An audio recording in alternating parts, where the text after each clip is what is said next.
Hello and welcome to another absolutely beautiful day here in sunny Nova Scotia, and welcome to the Optimistic Gardeners pallet production facility, i.e. round the back of my shed. My name is Steve Farley. So I've just been taking another pallet apart because I'm going to make a herb planter today. Now I don't really need to make a herb planter. I've got plenty of room in all the different beds in my my largish garden, but I've been wanting to make a herb planter for quite a while, and there's a couple of reasons why I wanted to do it. I like them. You know, you see them all the time in Pinterest, all the different types. As you can see, the pictures there's all various different sort of versions of the herb planters. So I like them, I like the look of them, and also having a big garden, I'm a bit fed up with walking all the way from my kitchen all the way out to the vegetable garden to pick herbs when I want to do a bit of cooking. Fancy having something right next to the back of the kitchen, something nice and easy, grab a couple of herbs, snip away, add them to the dishes. That's always good. And another reason is I'm just about to start a series of videos on how to grow vegetables in a small, if you haven't got much of an area, in a small area. And I think these herb planters are the perfect sort of addition to a small area to help someone to use the vertical space, as it were, rather than the horizontal space when you haven't really got much in a small area, like a balcony or something like that. And it's a perfect way to use that vertical space. And again, it looks nice. So this is the type of herb planter that I'm going to try today. I'm probably going to do a follow-up with an easier version, but I like the look of this one, and it looks easy enough to make anyway. So, and I'm going to paint it the colour of my front and back door, so that it sort of matches into the general ambience of the area. So that's that pale green. So that I'm going to paint the back of it the green colour, and leave the boxes as they are, I think. That's it. I'm also, right, so making the actual pallet planter, so I've got all these pallet slats, etc. For the actual boxes, I'm going to use the bigger type pallet slat, the wider one, and these are like between 12 and 14 inches, whereas your ordinary one, like that, is, I think it's about 8. And I'm talking centimetres here, not inches. So these normal ones are about 9 centimetres, which is 3.5 inches in old money. So I'm going to use the bigger ones, I think, mainly because obviously you can get a lot more compost in there, and it will prevent them drying out as quickly as with a smaller one. You can just as easily use one of these smaller ones, but I might as well take advantage of the bigger one if I can. And herbs actually don't mind being a bit dry. You know, a lot of them come from sort of the Mediterranean type conditions, which is obviously very dry and hot in the summer, but always take advantage of a bit better conditions if you can. So I am going to use these ones. I'm going to use smaller 9 centimetre, 3.5 inch ones for the back. So I'm probably going to need about 9 of these, but I'll tell you in a minute as I get on. First thing I'm going to do is, obviously I've taken this pallet apart, and there's a video up there showing you the really easy way to take apart 90% of the pallets out there. It doesn't work on all the time, sometimes they're a bit trickier, but that's the way I'm showing in that video really is a simple way of doing it. So I'm taking this pallet apart, get rid of all the nails, then I'm going to give all of these a bit of a sanding down. So I shall get on with that, and I'll come back with you with some sanded down bits and bobs and some nice measurements, and we can start making it from there. Welcome back. So I have sanded all the bits of wood, and I've made a bit of a change in my plans, which is normally the case with my agile design, otherwise known as making it up as you go along. I'm actually going to use, I found some nice, beautiful, thick bits for the actual herb planters. Nice, with some nice wood on there. I really like the look of that. Hardwood as well, so that's good. And these were the sort of 13-inch size ones. So I've got them, sanded them down, looking really nice. But I was going to use just these 9cm pieces for the back, but I've also found some of the longer 12, 13cm ones, so I'm going to use them as well, with a couple of the 9cm ones. So in total, to make the back, I've got 1, 2, 3, 4, 5 of your big ones, around 13cm, and 2 of your 9cm ones, which are 3.5 inches. And the small bits will be top and bottom, but you'll see that as I go along. So what I'm going to do next is paint all of the back pieces. So I'm just going to paint the front, because you won't see the back, I don't think. So I'll do that, and then I will come back to you when I start to make the boxes, so we can see what sort of size we're going to do and how we do that. How does that sound? Be right back. Well, ish, because I've got to do a lot of painting and obviously drying, etc. But I'll still be right back. Oh look, the lovely weather is now starting to sort of snow hail on me again. Funny old place in Nova Scotia sometimes. Welcome back. I've brought you back early because I've had a bit of a change of plan, as usual. I was going to paint the pieces after I sanded them down, but I decided to actually put the backboard together first, because actually it'd be easier just to put it together and paint it. So as you can see, I've got 1, 2, 3, 4, 5 of the big ones and 2 of the smaller pallet slats all together, and I basically put these slats a third of the way along on centre, just they're nice and even, and I glued them in and put some 1-inch screws all the way down, just give it a little bit of extra protection, because they're going to have the weight of the actual, each of the little pots on there, so glue I don't think is going to be good enough. Might be, but you know, belt and braces, belt and braces. So now, I don't like the look of this piece of wood here. I've made a mistake there. This one's bowing out a bit, but I might be able to sort that out. I don't think you'll see it, but I like these wood. These look good. Now I'm going to do is paint it, and then on to the next phase. So painting it now shouldn't take long, and then I'll show you how I'm going to make the little boxes. Okay, while that backboard is drying, while the paint is drying, looking good by the way, looking good, let's get on and make the boxes. Okay, if you can see the picture there, there's 8 boxes I think on that particular planter, so 3 on the outside, 2 on the inside. And as the planter's about 1 metre wide, so 100 centimetres, there's 3 across, so each of the actual planters, the width is about 33 centimetres. If I make them about 33 centimetres, 3 of them along gives me 99, which is just about the width of it. So I need to cut, if there's 8 boxes, I need to cut 2 on each, so 16 lengths of 33 centimetres. I haven't quite worked out how big wide out I'm going to make them yet, but I reckon it's not going to be much more than this sort of a little rough one I've knocked up.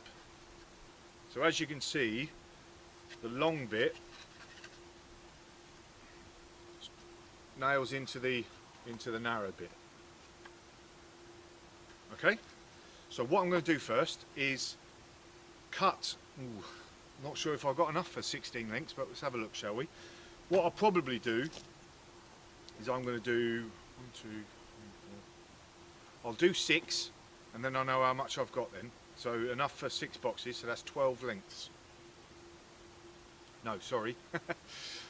what I'll probably do is enough for 3 boxes, so that is 6 lengths. So I'm going to cut 6 lengths and see where I am from there, because I want to make each box exactly of the same wood, and then it will look better then. So I'll get on with that. Hello and welcome back again. Another day has passed, and a beautiful Saturday 25th of April, my sister Janet's birthday. So happy birthday, Janet. So the backing, painted it, put 2 coats of the paint on. That looks quite good, I think. I like that. So that's the ticket. Right, I've been making boxes, or I've been made a box, sorry. I thought I'd make a test box to see how they look.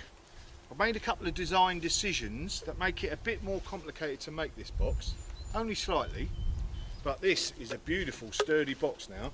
What I've done is the usual, made the actual sides of the box by nailing the long bits into the narrow bits. As you can see, the nails there. But whereas normally when I just do seed trays, I just put the bottom on like that so you can see it. I'm thinking it's going to look a bit scruffy. It won't look as nice on there. I want this to be nice and flush and then nothing underneath. I think that's the way I like it. So what I've done is I've cut some slats to slide in, if you know what I mean. And then what I've done is just basically nailed them along there, all round the edges, which is just good, but it just means you have to do a bit more tricky cuts. They're still squares, but I think overall that is going to look so much better while it's on there. They look quite big, don't they? But I'm pleased so far. I'm pleased. I think in these boxes look absolutely terrific. What do you reckon? Right, onwards and onwards. Here we are. I've gone a bit further than I said I would. What do you reckon? I quite like it. I think it's looking quite good actually. I've made a few schoolboy errors. Right, first of all, let's go back to fixing these in where I was before. I've actually managed to fix them straight into the actual board. All I've done is gone in with a screw at an angle, as you can see from the close-up there. 2 screws, gone in at an angle, and that secured them in, plus I've glued the backs. So that's nice and firm. So I've done that all the way along. So that was quite easy. I'll tell you what, actually, this has been quite time consuming. It's taken me all afternoon to do this, to actually fix all the boxes together. So what else? In that original picture as well, it had each box starting exactly after the next box. And when I started with that, and I didn't like that either because it looked all a bit cramped. So I've spaced them out a little bit, so there's a bit more of a gap. The other schoolboy error, or that was a sort of a design change, but the other schoolboy error, if you go to do it, make sure you lay the boxes out and then mark them, and then mark around them, because I've got a couple of like big gap, little gap, bigger gap there, so that's not too good. I don't think you'll notice that. This wood looks really good against the blue. It would have looked even better 5 minutes ago, but as I put this on this pedestal I've got here, I went to turn the camera on and a gust of wind blew it over. And I've got all smashes now. But, right, next bit, I'm going to take it up onto the deck. I'm going to fill them all with earth and show you what I do there, because I'm going to put a bit of cloth at the bottom of these so that the earth, when it goes in, doesn't after a while sort of drain away, you know, once it gets wet, drains. So I'll go up on the deck now, and I haven't got that many herbs at the moment, I've got a few, so I'll put some of those in and we can see what it looks like up on the deck in the position it's going to go. Yeah, I like it. Here we go, all in. As you can see, I've placed it on the, I'm on the deck, and I've placed it on the uprights, screwed it in along here. It's quite hefty, so you want to make sure you have a nice and secure thing to screw it into. It's not ideal. Ideally, I would want it in a south-facing direction, which is there. But Mrs. F won't let me fix it to the house, which is south-facing.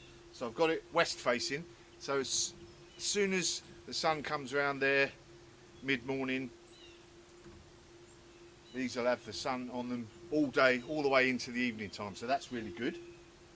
And as you can see on my deck here, I'm literally 20 paces from the kitchen, so that's good. Now, I'm planting these up now.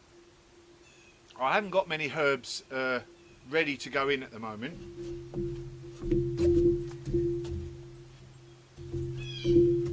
I'm going to be putting thyme, which is only small at the moment, but they're growing up quick. In a few weeks' time I'll be able to plant them up. Dill is going in there. I've got basil, or basil, as you say in North America. That's in the greenhouse, and as you can see, that's still quite small, but that's growing really fast now. Coriander, or cilantro, as you say in North America, that's going in. And again, that's quite small. 1, 2, 3, what else have I got? And I'll be putting rosemary in there. So, and also chives. So I've got some chives, they've come up nicely now. As you can see above me there, I've got a load of salads. So I thought in the interim, while the herbs are growing up, I shall plant up some salads. So I've got lots of different salads, some rocket or arugula, as you say in North America, some Asian greens. Look at the beauties they are. Look, absolutely lovely they are. And from the greenhouse, I've already had a selection of these in my salads in the kitchen. I've got some nice butterscotch there, some Grand Rapids, and some various other different ones. So I'm going to plant them up now with the chives, and they will do in the interim, I think. The mix I'm going to use, now your different herbs like different mixes of soil. Things like thyme, rosemary, they're like your Mediterranean type herbs, and they prefer good, well drained, even poor soil. So that's the sort of mix I'm going to be using there. Whereas your dill, basil likes a more richer soil. Mint as well, mint's going in there. So I've used, for most of them, I'm going to use a mix of a sort of multi-purpose patio mix compost mixed with this sieved, as you can see there, sieved garden loam. Beautiful. This will give it a bit of body, because obviously I don't want it to dry. These boxes quite small, don't want it to dry out quickly, so the loam will give it a bit more body, moisture retention, but also be nice and well draining as well. And I'm also going to mix in a bit of grit, which seems to be difficult to get over here, horticultural grit. You can use perlite or the other light, can't remember what it's called. I'm going to mix a good amount of that into a tray like that. So again, that gives it a bit of drainage, opens it up, especially for the thymes and your rosemarys, etc. So let me plant this up with what I've got at the moment. I'll come back to you and we'll have a look and see whether we like it or not. There we go, all planted up. Asian greens, chives, so the only actual herb that's in there are the chives, but Asian greens, rocket, and then variety of different lettuce, and they will sustain me over the next, well, I've got stuff going in the greenhouse, but over the next few weeks these will grow up and I can pick these, waiting for my actual herbs to grow up a bit better, and then I can plant them out. Job's a good one. Happy with that. So I've given these a good water. Obviously, these being small boxes, you need to make sure you keep them watered. One thing I forgot to mention, and I should mention this every time I do a pallet thing, only use, if you're using these for food, only use pallets with the HT sign on them, or DB, which is debarked. As you can see, there's the overall sign thing there. HD is heat treated, that's good. if you've got MB on there, definitely don't use them. That's methyl bromide or bromine or something like that, and that's poisonous. So only use HT or DB, as you can see, and these are all that. I always make sure first to check that. What else we got? So I've given them a good water. Sun's going to come out. Sun on their faces, they'll soon leap away. I'm really happy with that. Like, it was a bit time consuming making the boxes, but I think it's well worth it. Looks brilliant. I've only got to walk out from my kitchen now when the optimistic gardener becomes the optimistic gardener in the kitchen, and grab a handful of herbs and cook up something absolutely beautiful. Job is definitely a good one.